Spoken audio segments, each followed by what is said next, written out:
Oh, haleluya watu wa Mungu. Mimi ni yule mhubiri Mngoni. Tunaendelea na vipindi vyetu. Kipindi kilichoisha tulikuwa tunazungumza juu ya mitume wa kweli. Sifa za mtume wa kweli ni zipi? Tuliangalia pale. Kwa leo tunaendelea pale na kitabu kile cha Matendo. Ujumbe leo tunataka tuone unaosema Yesu ni mfano wetu. Huu ndio ujumbe wa leo. Unaitwa Yesu ni mfano wetu. Kivipi? Ngoja tuone.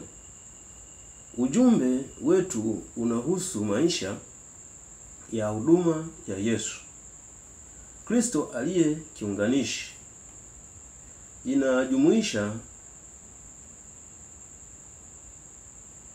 Inajumuisha huenda zana za msingi kabisa katika Kristo. Ni msingi muhimu mno kwa ajili ya moja, imani yako; mbili, tumaini lako; tatu, upendo wako; na mwisho, maisha yako. Kwa hiyo Kristo aliye kiunganishi inaweza pia kuitwa kuungana na miujiza. Ni Yesu wa Injili na Yesu wa kweli leo. Yesu wa kwetu leo. Kwa hiyo unaungana na maisha ya Injili na Yesu wa kwetu leo. Andiko letu tutaangalia kifungu cha Matendo sura ya 1 mstari wa 1 mpaka 4, ambapo panasema kitabu kile cha kwanza nalikiandika Teofilo katika habari za mambo yote aliyoanza Yesu kufanya na kufundisha, hata siku ile alipochukuliwa juu, alipokuwa amekwisha kuagiza kwa Roho Mtakatifu kwa wale mitume aliowachagua, wale aliowadhihirishia nafsi yake kwa dalili nyingi baada ya kuteswa kwake, ya kwamba yu hai. Aliwatokea kwa muda wa siku 40 na kuyanena mambo yanayohusu ufalme wa Mungu.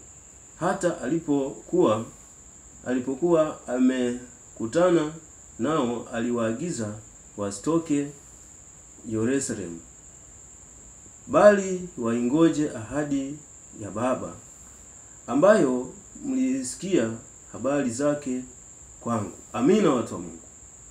Huu ni ujumbe ambao unaosema Yesu ni mfano wetu.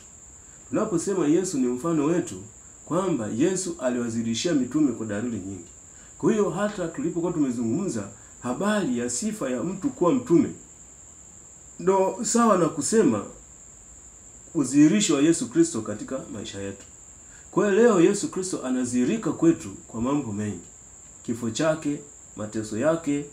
Kwa hiyo tunaposema chapa za Kristo zinadhihirika kwetu, inabidi tuvae sura na chapa ya Kristo. Kuna mambo mengi, maana wanasema ukiishi maisha ya utaua, utauziwa tena sana. Hilo ni kweli, hata mimi naliona linanitesa kweli. Kuna wakati kuna mambo unaona kabisa ni haki yako ya msingi kabisa, lakini inabidi uachilie. Maana ukimtazama Mwokozi, mengi alifanyiwa lakini aliachilia. Mengi alifanyiwa, alikataliwa, alichubuliwa, yale yote alitabiriwa na Isaya yalitimilika. Ndipo unapoona hata leo ukisema unaishi katika maisha utakatifu, utaishi katika ziki, katika tabu, katika dhuluma. Lakini kwa kuwa tunatumaini jipya la Yesu Kristo, haya yote kwetu sio shida. Sio shida. Nataka niwadhihirishie ndugu zangu, utaishi maisha kama kweli umeokoka na umempenda Mungu kabisa. Hautapata amani muda wote. bali utakuwa ni mtu wa kudhulumiwa na kunyoshewa mikono na kuonekana kama una samani. Lakini kwa kuwa uangalie haya, unaangalia hali ya juu, kwa sababu Roho alikudhihirishia wewe kwa dalili nyingi. Kwa hiyo kupasa wewe kuwa mfano wa maisha ya Yesu Kristo. Napenda kualika ndugu zangu mnaopenda kumtumikia Mungu. Mungu awabariki sana. Nitahitaji komenti zenu sana. Nitahitaji komenti zenu, narudia tena. Ingia YouTube, andika Mhubiri Mngoni. TikTok andika Mngoni Mhubiri. Utanipata hapo na haya yote mtayapata. Hii leo nimezungumza kwa ufupi kwa sababu ni mwendelezo wa kile tulichokuwa tumezungumza, habari ya sifa za mitume wa Yesu Kristo, na tukaona kwa sifa zile sidhani kama kuna siku tunaweza tukampata mtu akawa na sifa zile za mtu kuwa mtume, bali tuna utume na sisi tumeahidiwa uwakili. Tutende kazi kama mawakili wa Yesu Kristo, tutende kazi kama umisheni wa utume, tupeleke neno la Mungu katika roho, si kwa kutazamia malipo ya kibinadamu, si kwa kutafuta ufahari wa kibinadamu, si kutafuta vyeo. Sisi ni mawakili tu. Mara zote wakili anafanya kazi za mtu mwingine, sio kazi yako. Ina maana kama utaenda kinyume, utanyang'anya mafaili na kubaki pembeni.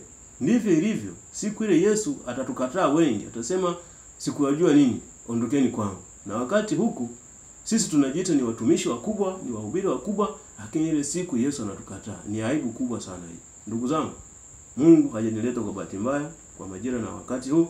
Ni wakati sahihi wa kuja kukombolewa watu wake. Haya yote ninayozungumza ni mambo ambayo Mungu ameazirisha katika maisha yangu. Na haya yote yanatokea kwa kumwamini Mungu na kulifuata neno la Mungu. Mungu awabariki sana. Fuatana nami siku zote, ingia mtandaoni. Wewe utakaopata ujumbe huu mshirikishe na mwingine. Ndugu zangu, Mungu awabariki sana. Naitwa Mhubiri Mngoni. Tuombe. Mungu, asante kwa kibali hiki. Nimesema na watu wako ingawa kwa dakika chache, lakini Bwana utakwenda kusema nao. Mungu, hata nami nipe nguvu, hata binti huyu kameramani wangu, Mungu mpe nguvu. Katika jina la Yesu ninaomba na kushukuru. Tukutane na majira na wakati mwingine, na kila mwenye pumzi aseme amen. Amen. Amen.